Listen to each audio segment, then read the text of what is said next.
Welcome to the Positive Persistence Podcast, where ordinary people inspire your extraordinary success. What's up, Positive Persistence fam? I'm popping in with another solo cast, and I want to piggyback off of something I talked about maybe a couple episodes ago. And it was a story that I added about my dad when I was a kid being very disappointed in me about the math grade that I brought home. I think I brought home like a C, and he was upset because he expected more from me. And he went on to tell me that, I thought you would do better in math because you're a logical person. And it wasn't an uplifting conversation. I felt like that big when the conversation was over. And since then, I've always thought to myself that I'm not good with numbers. I'm not good with math. I shy away from playing card games or having to figure out any type of math problems. Or as my kids, as they're growing up, come to me with questions about their math homework, I don't even want to try because I'm embarrassed because I think that I'm bad at it. All this to say that until I realized where that thought was coming from, where that limiting belief was coming from, I didn't have any power over it. And so I just wonder how many of us have this same issue where we have these limiting beliefs that we don't even realize, right? Because here's what I'm trying to say is that you cannot heal beliefs that you don't even notice. The ones that are maybe have been there for decades, the ones that are underneath the current, right, of life, of all the minutia that goes on, that stuff that's really deep down here. And it's the root of what's holding you back. For me, I'm using that, for some of you that may be a trivial story and have other issues that you're dealing with. But think of the concept of that. This was probably when I was 12 years old, maybe. And it's been with me all into my adulthood. But now that I know where it came from, I can understand why I feel that way. And I can start to fix it.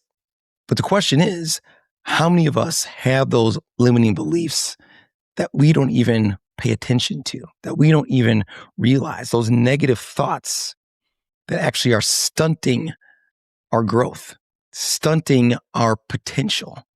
And we have to understand that once we figure out where some of these negative thoughts are coming from, those negative thoughts, and you know what I'm talking about, those ones that make us think that we're not good enough, or that we're not ready yet, or that we will never be good enough, or I don't have the resources that I need, or the connections that I need, or I don't have the education that I need, or the experience that I need to be able to bounce back or bounce forward from a setback, or to be able to start to reach outside of my comfort zone to start to tackle that big, hairy, audacious goal that I have, that dream that I have, to be able to live the life that I want to live.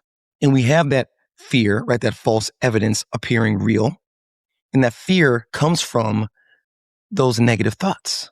But we can get the power back from those negative thoughts when we start to identify those recurring stories that we tell ourselves over and over again. But we have to be paying attention because they're tricky. It's time to ask yourself, when was the last time you prioritized you? Did you know that research shows that nearly 85% of high performers struggle to maintain a performance mindset while juggling the demands of work and personal life? Those who actively prioritize their performance mindset and personal growth are 30% more likely to achieve their goals in business and life. If you're feeling crippling stress and anxiety, or if you're feeling guilty when you take a moment for yourself, or if you're stuck in the grind and feeling burnt out, you're not alone. Many of us yearn for more, but struggle with the fear of being judged or feeling selfish. And you want to step into the next best version of yourself. That's why I created the Rinse Method, which got me from paraplegic to marathon runner. Backed by science-based proven strategies and now customized for high performers like you. If you're stuck and stressed and want clear steps that you can implement today to move forward, make sure you visit thepositivepersistence.com to download our free Rinse PDF.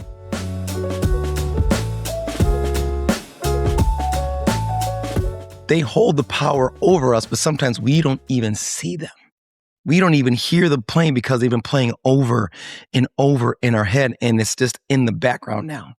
It's background. It's like that picture that you have in your house on the hallway that you walk by every single day. You know it's there, but you don't notice it. Same with these negative thought patterns. And once we kind of start to identify these recurring stories that we tell ourselves, when we start to pay attention, when we start to figure out, why do I feel this way? Why am I putting a governor on my own potential by sabotaging my thoughts with these negative recurring limiting beliefs?